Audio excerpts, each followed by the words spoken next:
नमस्कार दोस्तों। ये अपनी एनसीईआरटी की बुक चल रही है, ठीक है ना। एनसीईआरटी कक्षा 9 की, है ना, पॉलिटिकल की। इसमें अपना दूसरा पार्ट चल रहा है, संविधान निर्माण, है ना। ये यहाँ पर अपन ने पढ़ दिया। ये दक्षिण अफ्रीका में लोकतांत्रिक संविधान, देशद्रोह, है ना, रंगभेद, फिर रंगभेद के खिलाफ संघर्ष। इसके बाद में, है ना, एक नए संविधान की ओर। 26 अप्रैल 1994 को 28 वर्ष जेल में रहे थे नेल्सन मंडेला। 26 अप्रैल 1994 की मध्य रात्रि को दक्षिण अफ्रीका गणराज्य का नया झंडा लहराया और यह दुनिया का एक नया लोकतांत्रिक देश बना। कब? 26 अप्रैल 1994। इसके बाद में प्रस्तावना। 1994 तक जिस देश की दुनिया भर में अलोकतांत्रिक तौर तरीकों के लिए निंदा की जाती है, आज उसे लोकतंत्र के मॉडल के रूप में देखा जाता है। ठीक, ये कथन को पढ़ लेते हैं। दक्षिण अफ्रीका का संविधान इतिहास और भविष्य दोनों की बातें करता है। एक तरफ तो यह एक पवित्र समझौता है कि दक्षिण अफ्रीकी के रूप में हम एक दूसरे से यह वायदा करते हैं कि हम अपनी रंगभेदी, क्रूर और दमनकारी इतिहास को फिर से दोहराने की अनुमति नहीं देंगे।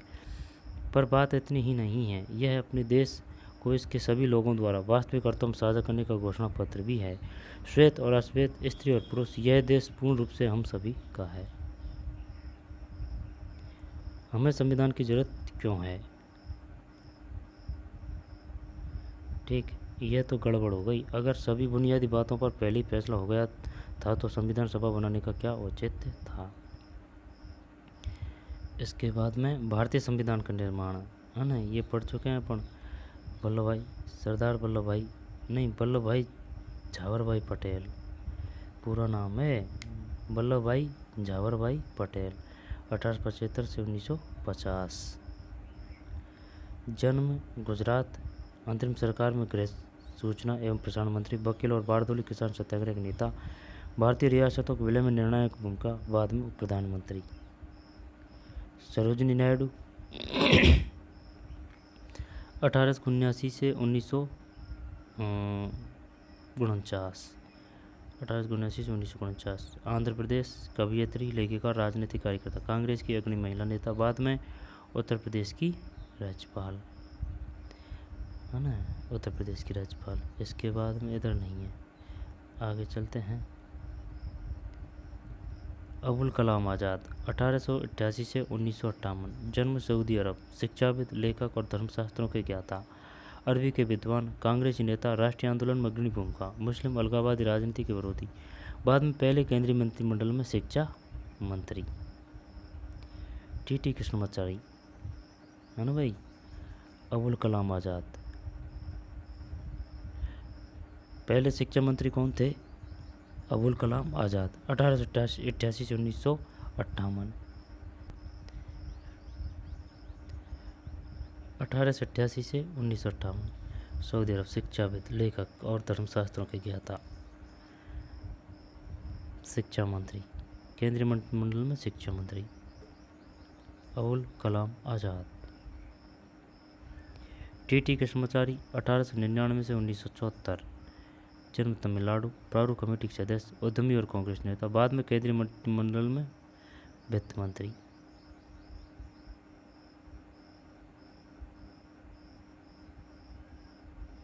राजेंद्र प्रसाद। 1884 से 1963। जन्म बिहार, राजेंद्र प्रसाद हैं, बिहार के थे भाई। संविधान सभा के अध्यक्ष, वकील और चंपारण सत्याग्रह के प्रमुख भागीदार, 3 बार कांग्रेस के अध्यक्ष, बाद में भारत के प्रथम राष्ट्रपति। ये क्वेश्चन आ चुका है, बताइए निम्नलिखित में से कौन?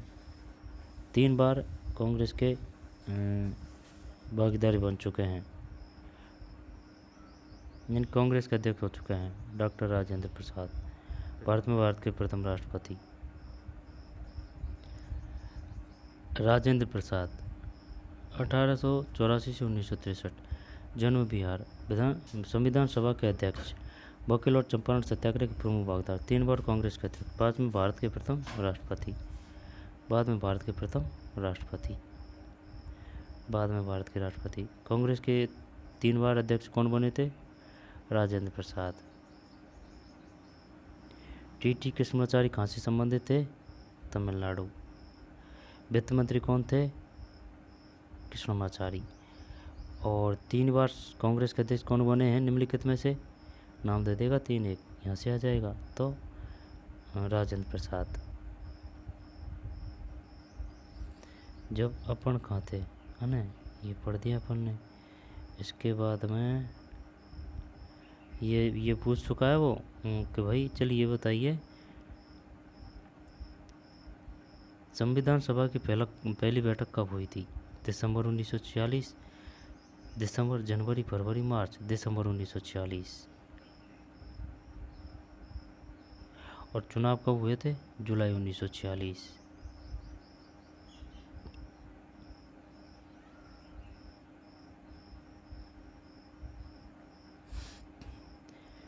और 1937 के बाद पूरे ब्रिटिश शासनकाल वाले भारत में प्रादेशिक असेंबलियों के लिए चुनाव कराए गए थे। इनमें बनी सरकारें पूरी तरह लोकतांत्रिक नहीं थी, पर विधानसभाओं में जाने और काम करने का अनुभव तब बहुत लाभदायक हुआ, क्योंकि इन्हीं भारतीय लोगों को अपनी संस्थाएं और व्यवस्थाएं बनानी और चलाना था।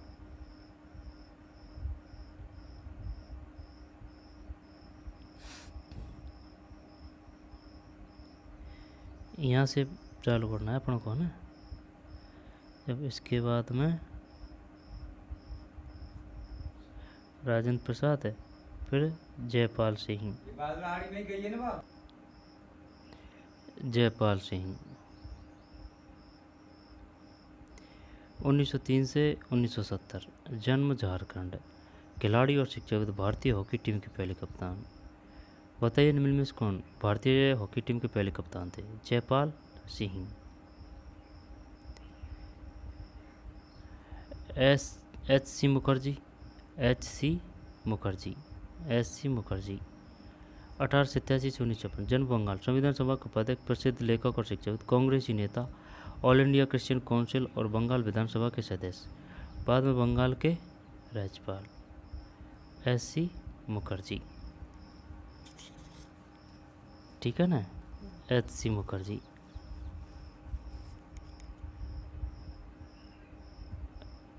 संविधान सभा के उपाध्यक्ष, संविधान सभा के बताइए निम्न में कौन उपाध्यक्ष है? एस.सी. मुखर्जी। ये एस.सी. मुखर्जी है भाई। 1887 से 1956। प्रसिद्ध लेखक और शिक्षाविद, कांग्रेसी नेता, All Indian Christian Council of Bengal विधानसभा के सदस्य, बाद में बंगाल के राज्यपाल। सी दुर्गाबाई देशमुख 1909 से 1981। जन्म आंध्र प्रदेश। वकील और महिला मुक्ति कार्यकर्ता, आंध्र महिला सभा की संस्थापक, कांग्रेस की सक्रिय नेता, बाद में केंद्रीय समाज कल्याण बोर्ड की संस्थापक अध्यक्ष। जी दुर्गाबाई देशमुख।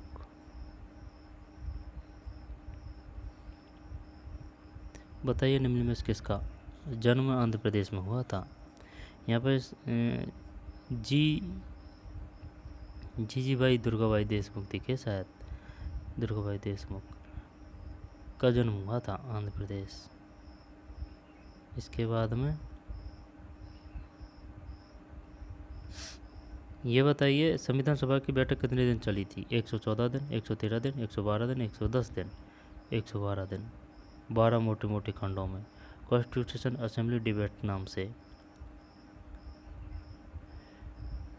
299 सदस्य, ठीक। 26 नवंबर 1949 और 26 जनवरी 1950। 26 जनवरी को गणतंत्र दिवस मनाते हैं।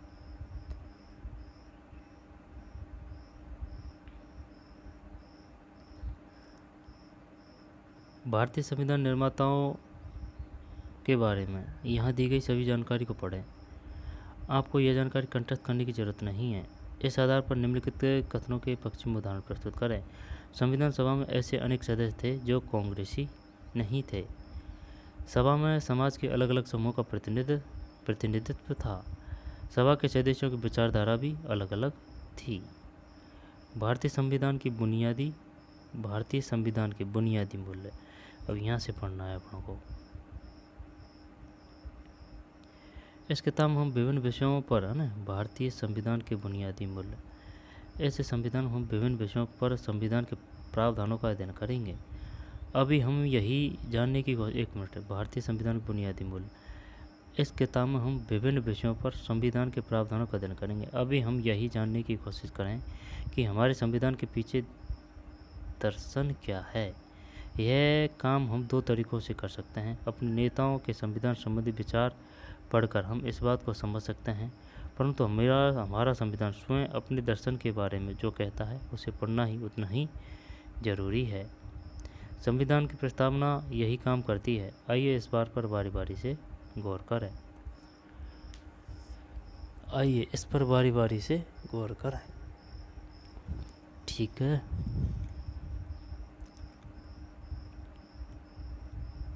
सपने और वादे।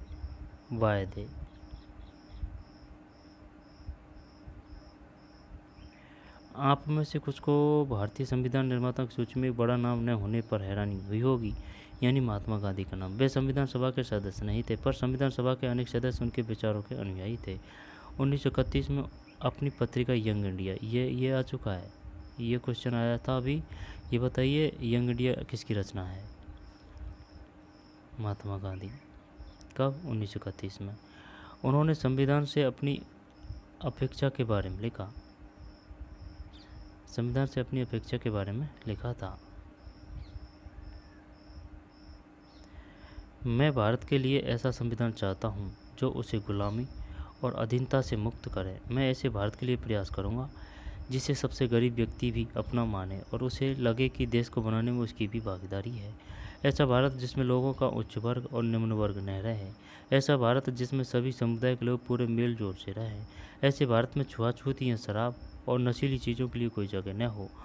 औरतों को भी मर्दों जैसे अधिकार हो। मैं इससे कम पर संतुष्ट नहीं होऊंगा। गांधी जी के विचार थे।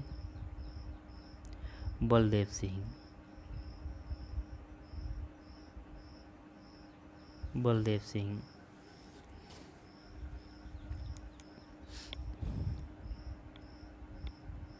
1901 से 61।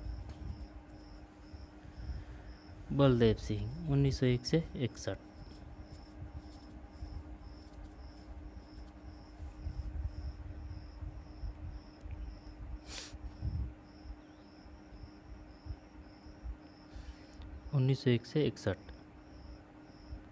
जन्म हरियाणा, सफल उद्यमी और पंजाब विधानसभा में पंथक अकाली पार्टी के नेता,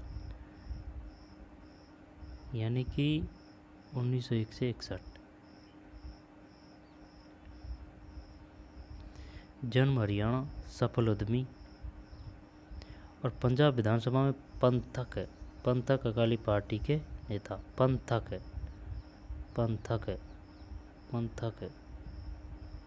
नेता। संविधान सभा में कांग्रेस द्वारा मनोनीत, बाद में केंद्रीय मंत्रिमंडल में रक्षा मंत्री।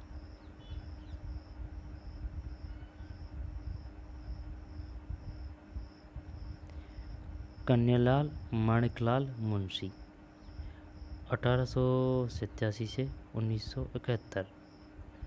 1887 में जन्म हुआ, 1971 में स्वर्गवास हो गया।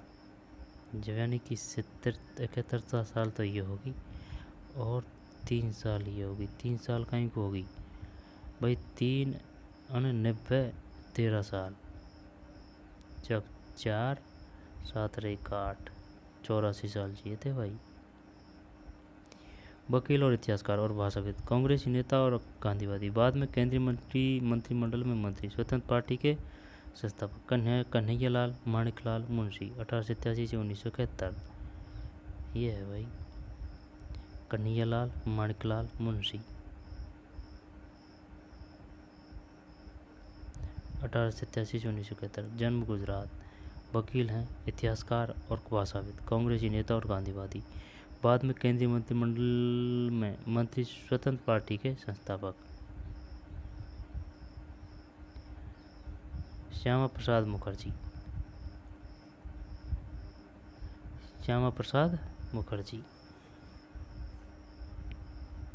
1953, यानी कि ये 52 साल ही जिए थे। जन्म पश्चिम बंगाल। अंतरिम सरकार में उद्योग एवं आपूर्ति मंत्री, शिक्षाविद और वकील, हिंदू महासभा में सक्रिय, बाद में भारतीय जनसंघ के संस्थापक। हिंदू महासभा में सक्रिय, शिक्षाविद और वकील। ठीक है।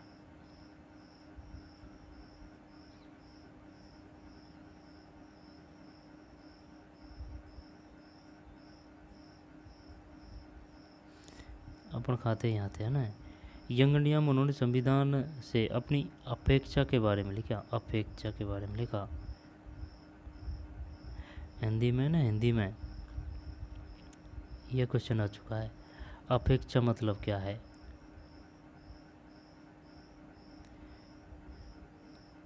के बारे में लिखा था।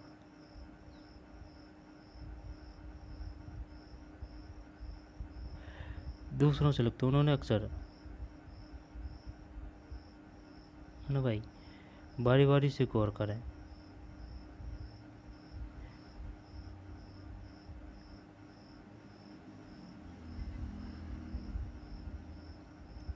भेदभाव गैर बराबरी मुक्त भारत का सपना डॉक्टर अंबेडकर के मन में भी था, जिन्होंने संविधान निर्माण में महत्वपूर्ण भूमिका निभाई। असमानता कैसे दूर की जा सके, इस बारे में उनके विचार दूसरों से अलग थे। उन्होंने अक्सर गांधी और उनके नज़रिए की कटु आलोचना की। संविधान सभा में दिए गए अपने अंतिम भाषण में उन्होंने अपनी चिंताओं को बहुत स्पष्ट ढंग से रखा। भेदभाव और गैर बराबरी मुक्त भारत का सपना डॉक्टर अंबेडकर के मन में भी था, जिन्होंने संविधान निर्माण में महत्वपूर्ण भूमिका निभाई। असमानता कैसे दूर की जा सकती है, इस बारे में उनके विचार दूसरों से लगते। उन्होंने अक्सर गांधी और उसके नज़रिए की कटु आलोचना की। संविधान सभा में दिए गए अपने अंतिम भाषण में उन्होंने अपनी चिंताओं को बहुत स्पष्ट ढंग से रखा था। ये दूसरा कथन है। 26 जनवरी 1950 को हम विरोधाभासों से भरे जीवन में प्रवेश करने जा रहे हैं। राजनीतिक मामले में हमारे यहाँ समानता होगी, पर आर्थिक और सामाजिक जीवन असमानताओं से भरा होगा। राजनीति में हम एक व्यक्ति एक वोट और हर वोट का समान महत्व के सिद्धांत को मानेंगे। अपने सामाजिक और आर्थिक जीवन में हम अपने सामाजिक और आर्थिक ढांचे के कारण ही एक व्यक्ति एक वोट के सिद्धांत को नकारना जारी रखेंगे। हम इस विरोधाभासपूर्ण जीवन को जितने लंबे समय तक जीते रहेंगे, हम अपने सामाजिक और आर्थिक जीवन में कब तक समानता को नकारते रहेंगे। अगर यह नकारना ज़्यादा लंबे समय तक चला तो हम अपने राजनीतिक लोकतंत्र को ही संकट में डालेंगे। अगर यह नकारना ज़्यादा लंबे समय तक चला तो हम अपने राजनीतिक लोकतंत्र को ही संकट में डालेंगे। किसके कथन है ये? भीमराव अंबेडकर जी के हैं। सही है।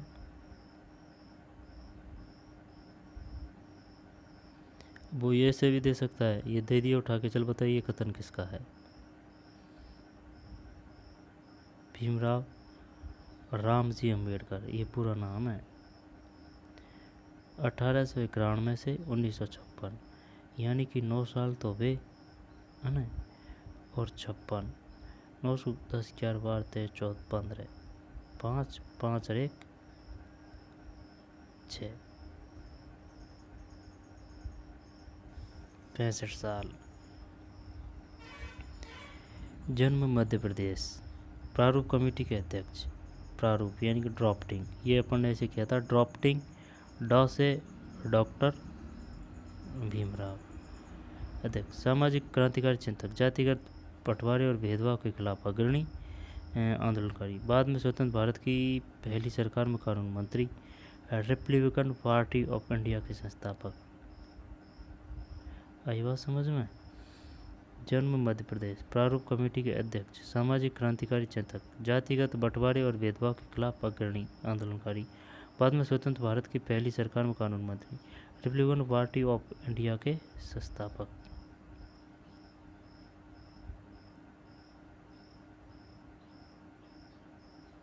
जवाहरलाल नेहरू। जवाहरलाल नेहरू।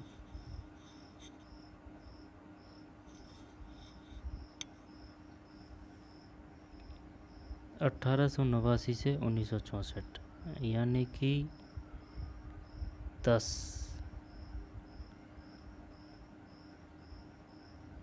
10 नहीं 11, 10 तो वो बने और एक हुआ 11, 11 साल और 64, यानी कि 65, 6 एक 7, 75 साल जिए थे। और ये 65 साल, 1891, ये 1889। जवाहरलाल नेहरू पहले थे भाई, जवाहरलाल नेहरू बड़े थे।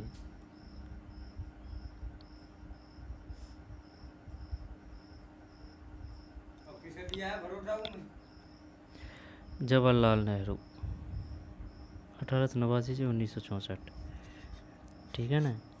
अंतिम सरकार के प्रधानमंत्री, वकील और कांग्रेस नेता, समाजवाद और लोकतंत्र और साम्राज्यवाद विरोध के पक्षधर। बाद में भारत के प्रथम प्रधानमंत्री। इसके बाद में है सोमनाथ लाहिड़ी, सोमनाथ लाहिड़ी 83 साल। जन्म पश्चिम बंगाल, लेखक और संपादक, भारतीय कम्युनिस्ट पार्टी के नेता, भारतीय कम्युनिस्ट पार्टी के नेता। बाद में पश्चिम बंगाल विधानसभा में सदस्य, बाद में पश्चिम बंगाल विधानसभा में सदस्य, ठीक।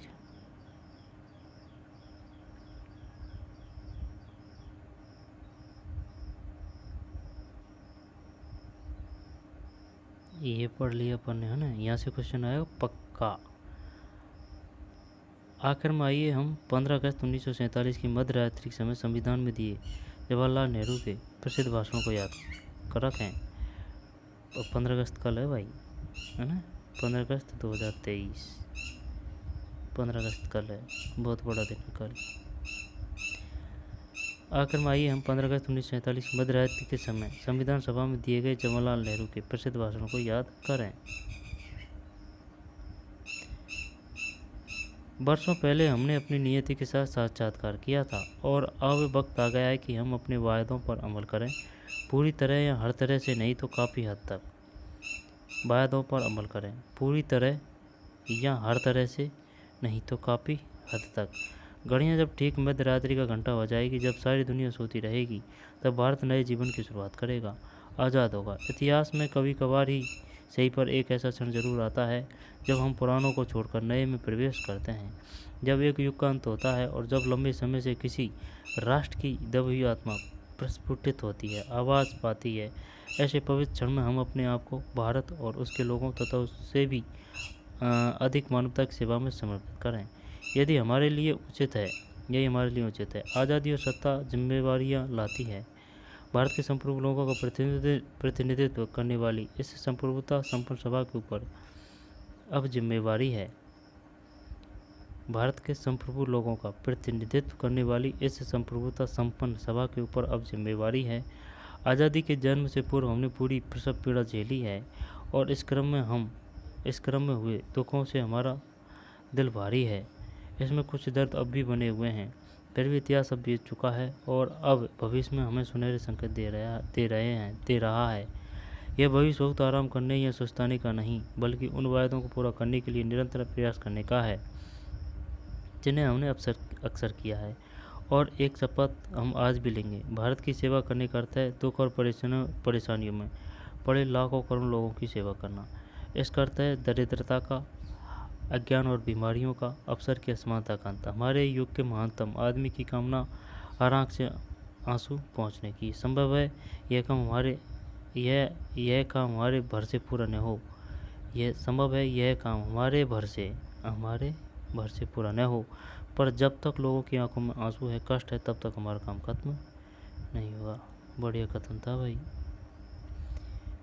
रात्रि 14 अगस्त की रात्रि, 15 अगस्त की मध्य रात्रि को दिया था ये।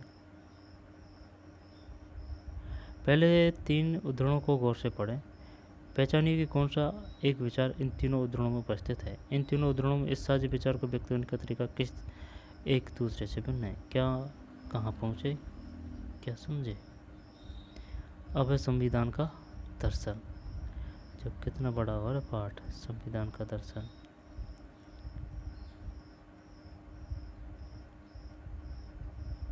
नहीं है बड़ा ज़्यादा है ना, संविधान का दर्शन।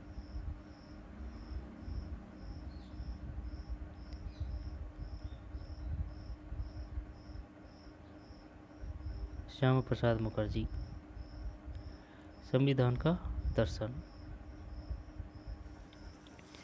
जिन ने स्वतंत्रता संग्राम की प्रेरणा दी और उसे दिशा निर्देश दिए तथा जो इस क्रम में जांच परख लिए गए वे ही भारतीय लोकतंत्र का आधार बने। भारतीय संविधान की प्रस्तावना में उन्हें शामिल किया गया। भारतीय संविधान की सारी धाराएं इन्हीं के अनुरूप बनी है।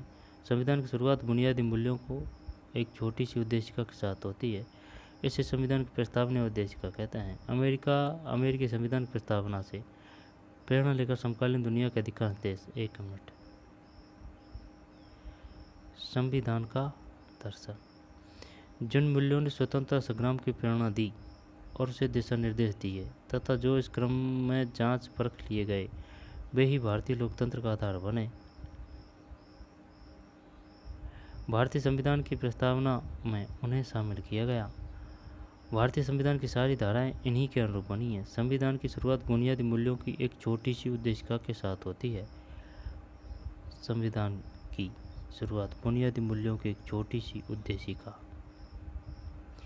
इसे संविधान की प्रस्तावना उद्देशिका कहते हैं। प्रस्तावना कहते हैं, उद्देशिका एक ही बात है। अमेरिकी संविधान की प्रस्तावना से प्रेरणा लेकर समकालीन दुनिया के अमेरिकी संविधान की प्रस्तावना से प्रेरणा लेकर, किसके संविधान की प्रस्तावना से प्रेरणा लेकर? अमेरिकी लेकर समकालीन दुनिया के अधिकांश देश अपने संविधान की शुरुआत एक प्रस्तावना के साथ करते हैं। आइए हम अपने संविधान की प्रस्तावना को बहुत सावधानी से पढ़ें, उसमें आए प्रत्येक महत्वपूर्ण शब्द के मतलब को समझें। यहाँ क्वेश्चन आ चुका है काफ़ी वेर। संविधान की प्रस्तावना लोकतंत्र पर एक खूबसूरत कविता सी लगती है। इसमें वह दर्शन शामिल है जिस पर पूरे संविधान का निर्माण हुआ, यानी कि सार है। यह दर्शन सरकार के किसी भी कानून और फैसले के मूल्यांकन और परीक्षण का मानक तय करता है। इसके सहारे पर कहा जा सकता है कि कौन कानून, कौन फैसला अच्छा है या बुरा है। इसमें भारतीय संविधान की आत्मा बसती है। ठीक है ना भाई, इसमें भारतीय संविधान की आत्मा बसती है।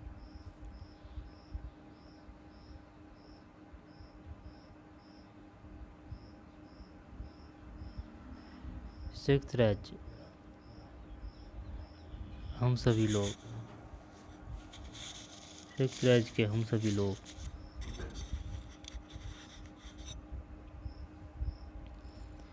अमेरिका की है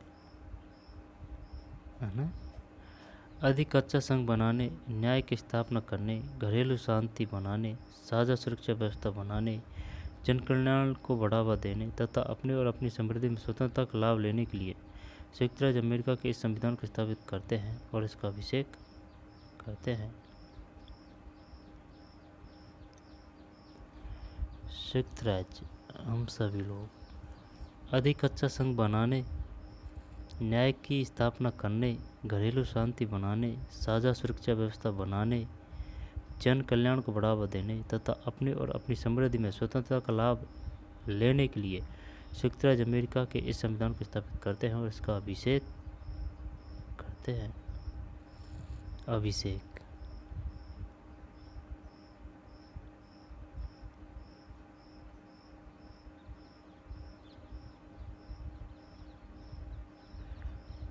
हम दक्षिण अफ्रीका के लोग हैं ना, वो अमेरिका के संविधान की प्रस्तावना थी।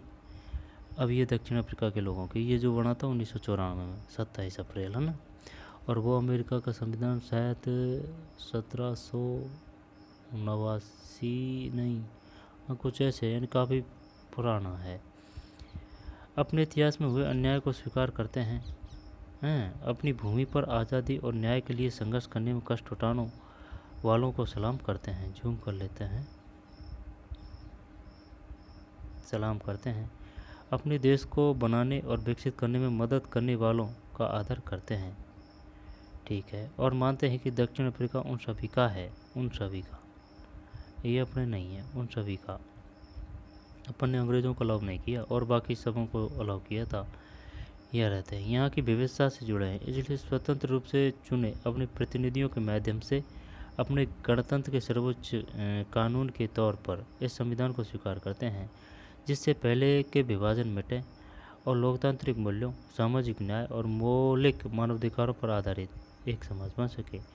एक ऐसे लोकतांत्रिक और मुक्त समाज की स्थापना हो जिसमें सरकार लोगों की इच्छा के अनुसार बने और चले तथा हर नागरिक को कानून से समान संरक्षण मिले, सभी नागरिकों के जीवन की गुणवत्ता में सुधार हो और हर एक व्यक्ति की संभावना को फलने फूलने की स्वतंत्रता हो और एक संयुक्त और लोकतांत्रिक दक्षिण अफ्रीका का निर्माण हो और राष्ट्रों के समूह एक संप्रभु देश के तौर पर अपना उचित स्थान प्राप्त कर सके। इस पर हमारे लोगों की रक्षा करें।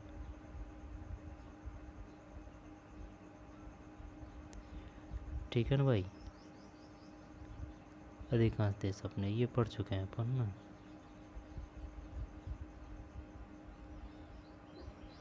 संविधान की शुरुआत एक प्रस्तावना के साथ करते हैं। आइए हम अपनी संविधान की प्रस्तावना को बहुत सावधानी से पढ़ें और इसमें आए प्रत्येक महत्वपूर्ण शब्द के मतलब को समझें। संविधान की प्रस्तावना लोकतंत्र पर एक खूबसूरत कविता सी लगती है। इसमें वह दर्शन शामिल है जिस पर पूरे संविधान का निर्माण हुआ है। यह दर्शन सरकार के किसी भी कानून और फैसले के मूल्यांकन और परीक्षण का मानक तय करता है। इसके सारे प्रकाश जा सकता है कि कौन कानून, कौन फैसला अच्छा या बुरा है। इसमें भारतीय संविधान की आत्मा बसती है। यह है भाई उद्देश्य का यह प्रस्तावना। यहाँ से क्वेश्चन आ चुका है। हम भारत के लोग भारत के संविधान का निर्माण और अधिनियमन भारत के लोगों ने अपने प्रतिनिधियों के माध्यम से किया है, न कि इसे किसी राजा या बाहरी आदमी ने उन्हें दिया है। हम भारत के लोग और भारत को, इसका मतलब तो ये है। समाजवादी का मतलब क्या है ना। पहले प्रस्तावना को पढ़ लेते हैं। ये प्रस्तावना है। भारत का संविधान उद्देशिका। हम भारत के लोग भारत को एक संपूर्ण प्रभुत्व संपन्न, समाजवादी, पंथनिरपेक्ष, लोकतंत्रात्मक गणराज्य बनाने के लिए तथा उसके समस्त नागरिकों को सामाजिक, आर्थिक, राजनीतिक न्याय, विचार, अभिव्यक्ति, विश्वास, धर्म और उपासना की स्वतंत्रता, प्रतिष्ठा और अवसर की समता प्राप्त कराने के लिए तथा उन समय व्यक्ति की गरिमा और राष्ट्र की एकता और अखंडता सुनिश्चित करने वाली बंधुता बढ़ाने के लिए दृढ़ संकल्प होकर अपनी इस संविधान सभा में आज तारीख 26 नवंबर 1949 ईस्वी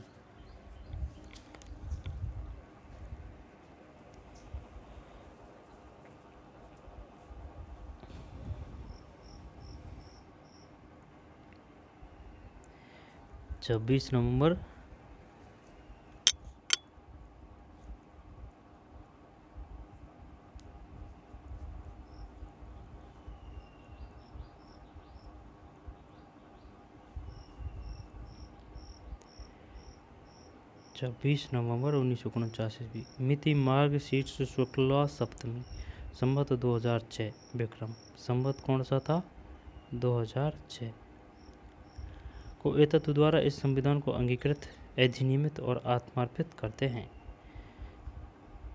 मिति मार्ग शीर्ष शुक्ला सप्तमी, ठीक है ना। मार्गशीर्ष ये महीने का नाम है। मार्गशीर्ष शुक्ला सप्तमी है ना, 7 है, संवत 2006। जब हम भारत के लोग भारत को, इसके बाद में है समाजवादी। समाजवादी का अर्थ क्या है। समाज में संपदा सामूहिक रूप से पैदा होती है। समाज में संपदा सामूहिक रूप से पैदा होती है और समाज में उसका बंटवारा समानता के साथ होना चाहिए। सरकार जमीन और उद्योग धंधों की हकदारी से जुड़े कायदे कानून इस तरह बनाए कि सामाजिक आर्थिक असमानता कम हो। प्रभुत्व संपन्न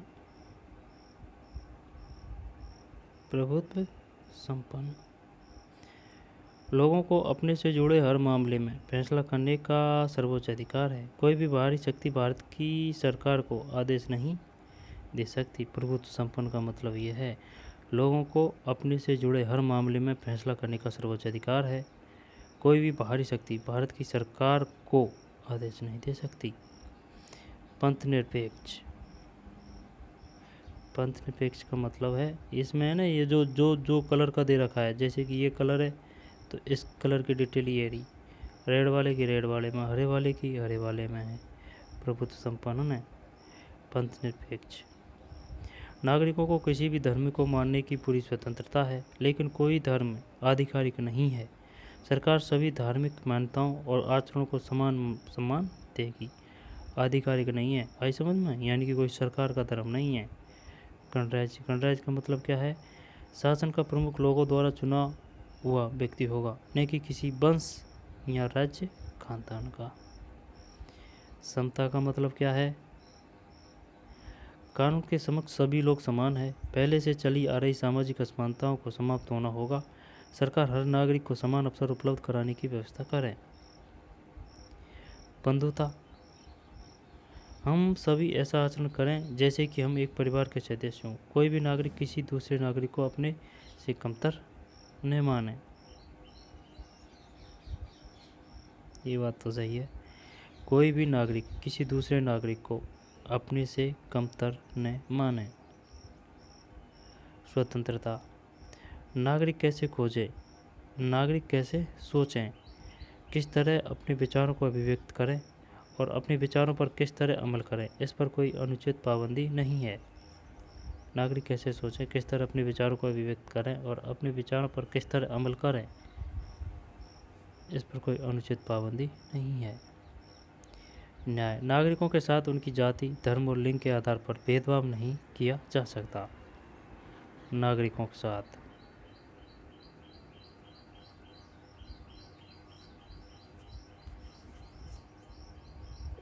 उनकी जाति, धर्म और लिंग के आधार पर भेदभाव नहीं किया जा सकता।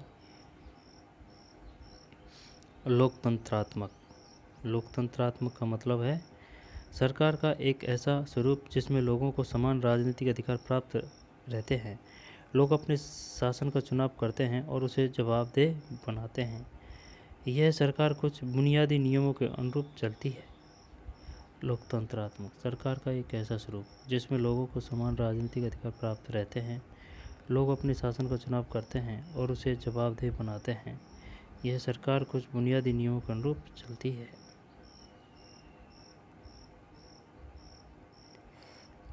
आई बात समझ में? यहाँ से क्वेश्चन आएगा पक्का। बताइए निम्नलिखित में से किस शब्द का प्रयोग भारत की उद्देशिका में नहीं किया गया है।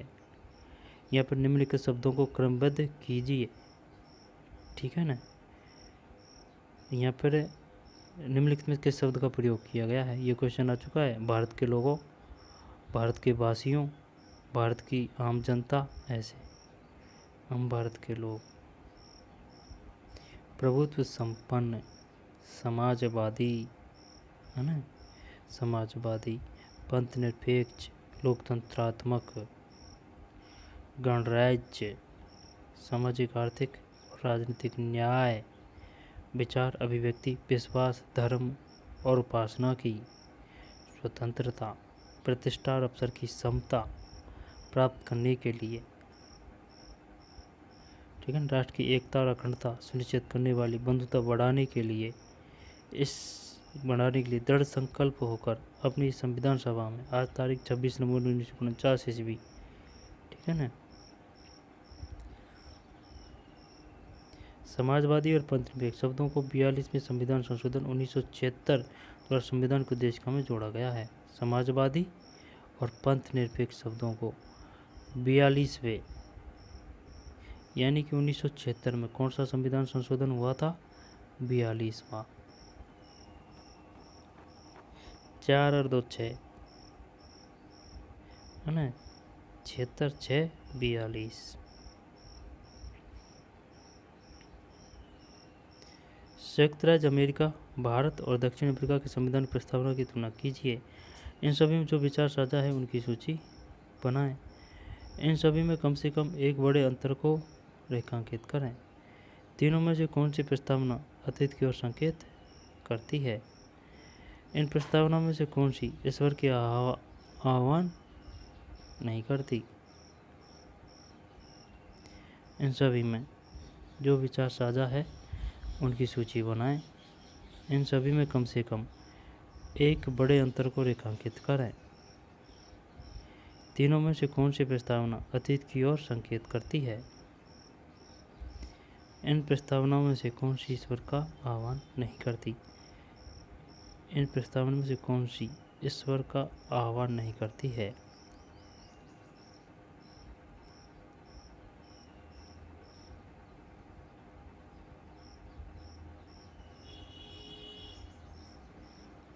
संस्थाओं का स्वरूप।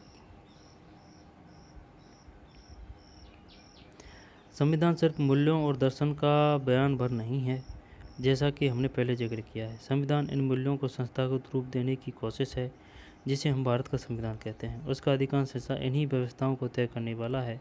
यह एक बहुत ही लंबा और विस्तृत दस्तावेज है, इसलिए समय समय पर इसे नया रूप देने के लिए इसमें बदलाव की जरूरत पड़ती है। भारतीय संविधान के निर्माताओं को लगा कि इसे लोगों की भावनाओं के अनुरूप चलना चाहिए और समाज में हो रहे बदलावों से दूर नहीं रहना चाहिए। उन्होंने इसे पवित्र, स्थायी और न बदले जा सकने वाले कानून के रूप में नहीं देखा था। इसलिए उन्होंने बदलावों को समय समय पर शामिल करने का प्रावधान भी रखा। इस बदलाव को संविधान संशोधन कहते हैं। संविधान ने संस्थागत व्यवस्थाओं को बड़ी कानूनी भाषा में दर्ज किया है। अगर आप संविधान को पहली बार पढ़ें तो इसे समझना मुश्किल लगेगा। फिर भी संस्थाओं के बुनियादी स्वरूप को समझना बहुत मुश्किल नहीं है। किसी भी संविधान की तरह भारतीय संविधान भी बेनियम बताता है, जिनके अनुसार शासकों का चुनाव किया जाएगा। इसमें स्पष्ट लिखा है कि इसके पास कितनी शक्ति होगी और कौन किस बारे में फैसला लेगा। साथ ही संविधान नागरिकों को कुछ स्पष्ट अधिकार देकर सरकार के लिए लक्ष्मण रेखा तय कर देता है कि सरकार इसमें आगे नहीं बढ़ सकती। पुस्तक के शेष 3 अध्याय भारतीय संविधान के इन्हीं 3 पक्षों के बारे में हैं। पुस्तक के शेष 3 अध्याय भारतीय संविधान के इन्हीं 3 पक्षों के बारे में हैं।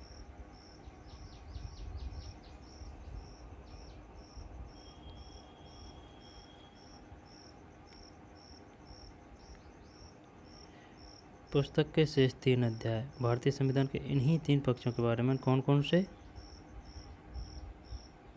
कि इसमें स्पष्ट लिखा है कि किसके पास कितनी शक्ति होगी, कौन किसके बारे में फैसले लेगा। साथ ही संविधान नागरिकों को कुछ स्पष्ट अधिकार देकर सरकार के लिए लक्ष्मण रेखा तय कर देता है कि सरकार इससे आगे नहीं बढ़ सकती। पुस्तक के शेष 3 अध्याय भारतीय संविधान के इन्हीं 3 पक्षों के बारे में ठीक है। प्रत्येक अध्याय में हम कुछ प्रमुख संवैधानिक प्रावधानों पर नजर डालेंगे और यह समझने की कोशिश करेंगे कि लोकतांत्रिक राजनीति में किस तरह काम करते हैं। लेकिन यह किताब भारतीय संविधान के द्वारा स्थापित सारी प्रमुख संस्थाओं और व्यवस्थाओं को नहीं समेटती। इसके कुछ पहलुओं पर आपके अगले वर्ष की किताब में चर्चा होगी। रंग भेद क्या है? दक्षिण अफ्रीका की सरकार ने 1948 से 1989 के बीच काले लोगों के साथ नस्ली अलगाव और खराब व्यवहार करने वाली शासन व्यवस्था। रंग भेद। दक्षिण अफ्रीका की सरकार की 1948 से 1989 के बीच काले लोगों के साथ नस्ली अलगाव और खराब व्यवहार करने वाली शासन व्यवस्था। धारा किसी दस्तावेज का खास हिस्सा या अनुच्छेद।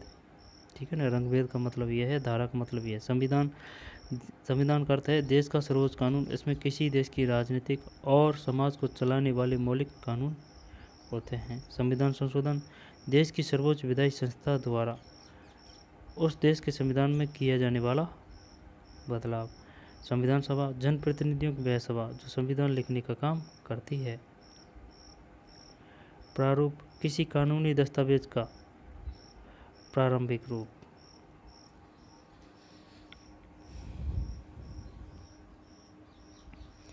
किसी कानूनी दस्तावेज का किसी कानूनी दस्तावेज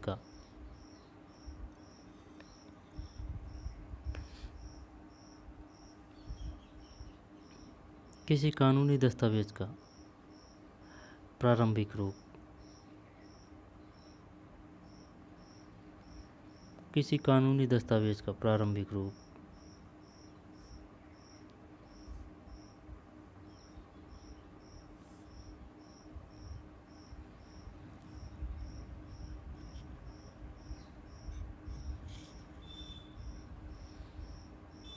किसी कानूनी दस्तावेज का प्रारंभिक रूप।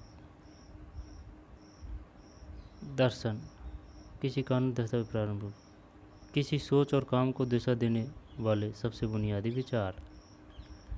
प्रारूप, किसी कानूनी दस्तावेज का प्रारंभिक रूप। दर्शन, किसी सोच और काम को दिशा देने वाले सबसे बुनियादी विचार। प्रस्ताव, संविधान का वह पहला कथन जिसमें कोई देश अपने संविधान बुनियादी मूल्यों और अवधारणा को स्पष्ट ढंग से कहता है।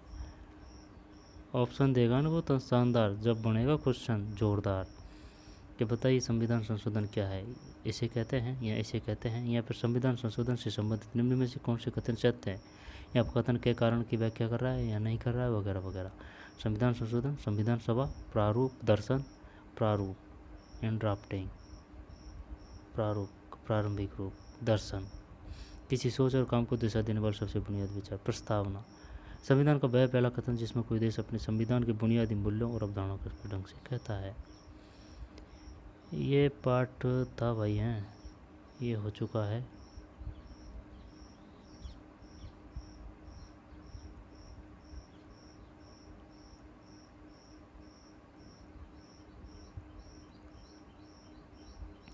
नीचे कुछ गलत एक ऐसे क्वेश्चन आएगा, सेम टू सेम ऐसे क्वेश्चन आएंगे। नीचे कुछ गलत वाक्य दिए गए हैं, हर एक में की गई गलती पहचानें और इस अध्याय के आधार पर उसको ठीक करके लिखें। आई बात समझ में? हर एक में की गई गलती पहचानें। स्वतंत्रता के बाद देश लोकतांत्रिक हो या नहीं, इस विषय पर स्वतंत्रता आंदोलन के नेताओं ने अपना दिमाग खुला रखा था।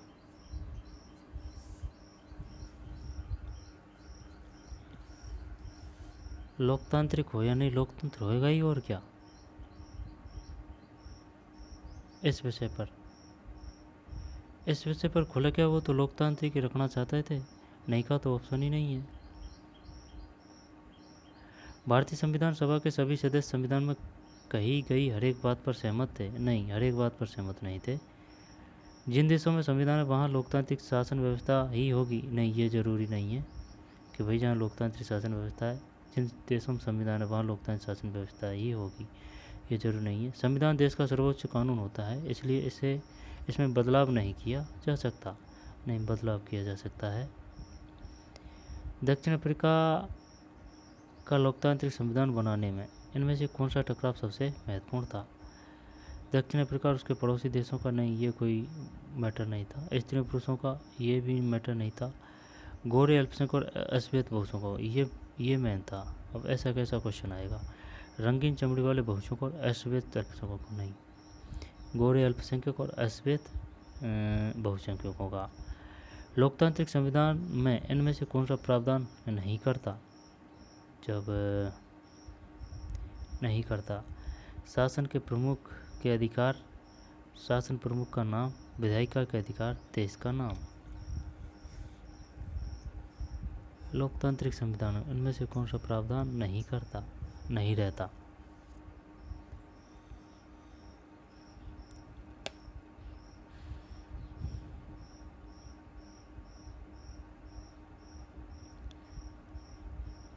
देख, देश का नाम होता है ना, विधायिका के अधिकार होते हैं और शासन प्रमुख के भी अधिकार होते हैं।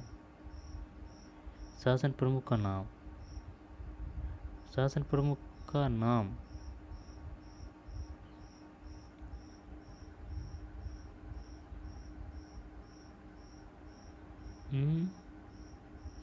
शासन प्रमुख के अधिकार नहीं होते, नाम तो होता है ना, यही होना चाहिए भाई। क्या है, संविधान निर्माण में इन नेताओं और उनकी भूमिका में मेल बैठा है। मोतीलाल नेहरू 1928 में भारत का संविधान बनाया। BR अम्बेडकर डा से ड्राफ्टिंग प्रारूप कमेटी के अध्यक्ष। राजेंद्र प्रसाद संविधान सभा के अध्यक्ष। सरोजिनी नायडू संविधान सभा की सदस्य। ठीक, मोतीलाल नेहरू 1928 में भारत का संविधान बनाया। BR अम्बेडकर प्रारूप कमेटी के अध्यक्ष। राजेंद्र प्रसाद संविधान सभा के अध्यक्ष। सरोजिनी नायडू संविधान सभा के सदस्य। जवाहरलाल नेहरू के नियति के साथ साक्षात्कार वाले भाषण के आधार पर निम्नलिखित प्रश्नों का जवाब दें। साक्षात्कार वाले भाषण के आधार पर। नेहरू ने क्यों कहा कि भारत का भविष्य सुस्ताने और आराम करने का नहीं है? नए भारत के सपने किस तरह विश्व से जुड़े हैं? वे संविधान निर्माताओं से क्या शपथ चाहते थे? हमारी पीढ़ी के सबसे महान व्यक्ति की कामना हर आंखों से आंसू पोंछने की है। वे इस कथन में किसका जिक्र कर रहे थे? हमारे संविधान को दिशा देने वाले कुछ मूल्य और उनके अर्थ, उन्हें आपस में मिलाकर दोबारा लिखें। जब देख संप्रभु, धर्म सरकार किसी भी धर्म के निर्देशों के अनुसार काम नहीं करेगी, है ना। संप्रभु, बंधुत्व, लोगों को आपस में परिवार की तरह रहना चाहिए। गणतंत्र, जब ये है ना, ये तो सही, ये भी सही है, ये दोनों बड़ी क्वेश्चन है, संप्रभु और गणतंत्र। जब संप्रभु का मतलब है, गणतंत्र का मतलब है शासन प्रमुख चुना हुआ व्यक्ति, ये तो ठीक है। संप्रभु, फैसले लेने का सर्वोच्च, हाँ सही है। कुछ दिन पहले नेपाल से आपके एक मित्र ने वहाँ की राजनीतिक स्थिति के बारे में आपको पत्र लिखा था। वहाँ अनेक राजनीतिक पार्टियां राजा के शासन का विरोध कर रही थी। उनमें से कुछ का कहना था कि राजा द्वारा दिए गए मौजूदा संविधान में ही संशोधन करके चुने हुए प्रतिनिधियों को ज़्यादा अधिकार दिए जा सकते हैं। अन्य पार्टियां नया गणतांत्रिक संविधान बनाने के लिए नई संविधान सभा गठित करने की मांग कर रही थी। इस विषय में अपनी राय बताते हुए अपने मित्र को पत्र लिखें। भारत के संविधान के स्वरूप में विकास के प्रमुख कारणों के बारे में कुछ अलग अलग विचार इस प्रकार हैं। आप इनमें से हर कथन को भारत में लोकतांत्रिक व्यवस्था के लिए कितना महत्वपूर्ण कारण मानते हैं? अंग्रेज शासकों ने भारत को उपहार के रूप में लोकतांत्रिक व्यवस्था दी। हमने ब्रिटिश हुकूमत के समय अपनी प्रांतीय असेंबलियों के जरिए लोकतांत्रिक व्यवस्था में काम करने का प्रशिक्षण पाया।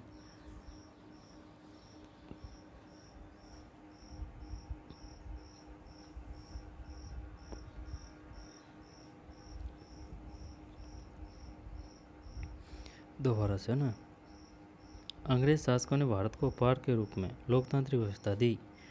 हमने ब्रिटिश हुकूमत के समय अपनी प्रांतीय असेंबलियों के जरिए लोकतांत्रिक व्यवस्था में काम करने का प्रशिक्षण पाया।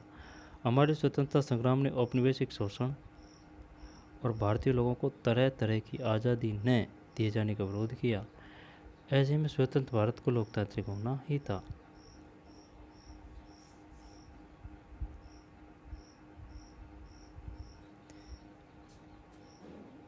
भारत के लोकतंत्र के स्वरूप के विकास में, भारत के लोकतंत्र के स्वरूप में विकास के प्रमुख कारणों के बारे में कुछ अलग अलग विचार इस प्रकार हैं। आप इनमें से हर कथन को भारत में लोकतांत्रिक व्यवस्था के लिए कितना महत्वपूर्ण कारण मानते हैं? अंग्रेज शासकों ने भारत को उपहार के रूप में लोकतांत्रिक व्यवस्था दी, कितना महत्वपूर्ण कारण मानते हैं? अंग्रेज शासकों ने भारत को उपहार के रूप में लोकतांत्रिक व्यवस्था दी। उपहार के रूप में थोड़ी दी भाई, हमने चुनी थी। हमने ब्रिटिश हुकूमत के समय अपनी प्रांतीय असेंबलियों के जरिए लोकतांत्रिक व्यवस्था में काम करने का प्रशिक्षण। अब वैसे लोकतांत्रिक ही थी भाई, अंग्रेज़ों की व्यवस्था थी जो लोकतांत्रिक ही थी कुछ तौर से। हमारे स्वतंत्रता संग्राम ने औपनिवेशिक शोषण और भारतीय लोगों को तरह तरह की आज़ादी न दिए जाने का विरोध किया। ऐसे में स्वतंत्र भारत को लोकतांत्रिक होना ही था। ये भी हो सकता है। हमारे राष्ट्रवादी नेताओं की आस्था लोकतंत्र में थी। अनेक नव स्वतंत्र राष्ट्रों में लोकतंत्र का नया आना हमारे नेताओं की महत्वपूर्ण भूमिका को रेखांकित करता है। विवाहित 1912 में प्रकाशित विवाहित महिलाओं के लिए आचरण पुस्तक के निम्नलिखित अंश को पढ़ें। इस मन ने औरत जाति को शारीरिक और भावात्मक दोनों ही तरह से ज़्यादा नाजुक बनाया है, उन्हें आत्मरक्षा के भी योग्य बनाया है। इसलिए ईश्वर ने उन्हें जीवन भर पुरुषों के संरक्षण में रहने का भाग दिया है, कभी पिता के, कभी पति के, कभी पुत्र के। इसलिए महिलाओं को निराश होने की जगह इस बात से अनुग्रहित होना चाहिए कि वे अपने आप को पुरुषों की सेवा में समर्पित कर सकती है। क्या इस अनुच्छेद में व्यक्त मूल्य संविधान के दर्शन में मेल खाते हैं? नहीं खाते, एकदम गलत। यहाँ भी संवैधानिक मूल्यों के खिलाफ, यहाँ खिलाफ है। निम्नलिखित कथनों पर विचार कीजिए, क्या आप उनके सहमत हैं? उनके कारण भी बताएं। संविधान के नियमों की हैसियत किसी भी अन्य कानून के बराबर है?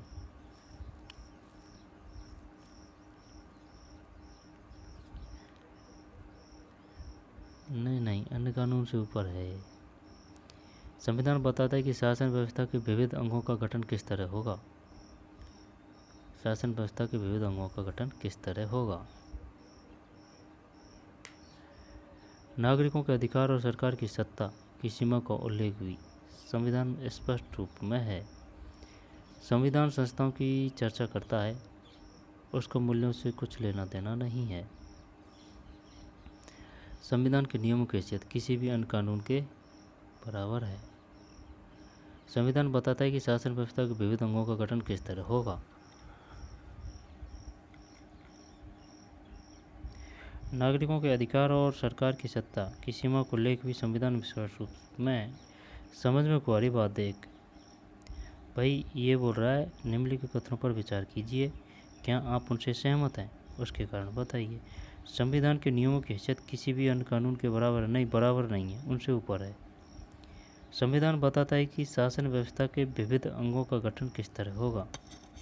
हाँ सही है। नागरिकों के अधिकार और सरकार की सत्ता की सीमा का उल्लेख भी संविधान में स्पष्ट रूप में है। सही है। संविधान संस्थाओं की चर्चा करता है, उसका मूल्यों से कुछ नहीं, ये गलत है। संविधान संशोधन के किसी प्रस्ताव या किसी संशोधन की मांग से संबंधित अखबारी खबरों को ध्यान से पढ़िए। आप किसी एक विषय पर, जैसे संसद या विधानसभा में महिलाओं के लिए आरक्षण विषय पर छपी खबरों पर गौर कर सकते हैं। क्या इस सवाल पर कोई सार्वजनिक चर्चा हुई थी? संशोधन के पक्ष में क्या क्या तर्क दिए गए? संविधान संशोधन पर विभिन्न दलों की क्या प्रक्रिया थी? क्या यह संशोधन हो गया है? ये उस समय के फोटो है भाई, संविधान सभा के।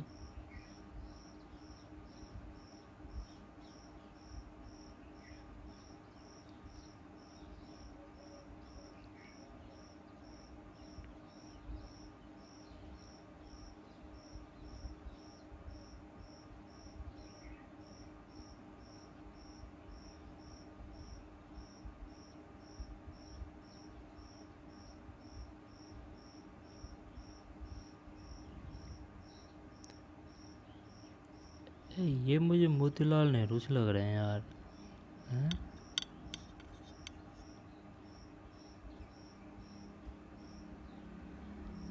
सरदार वल्लभ भाई पटेल।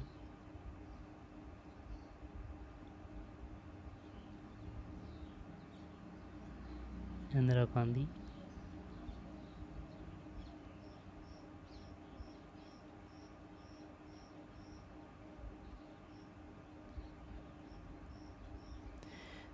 ठीक, ये पार्ट था भाई, है ना। दोबारा से देख लेते हैं।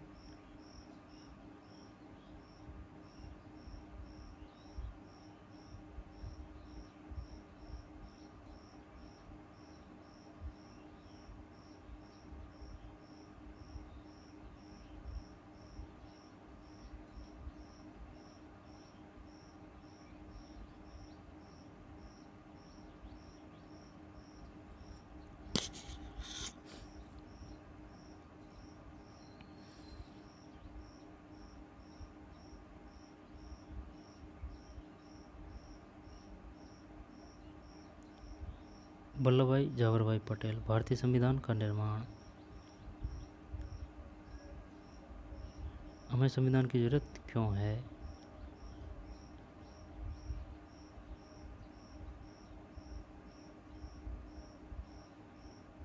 एक नए संविधान की ओर, रंगभेद के खिलाफ संघर्ष।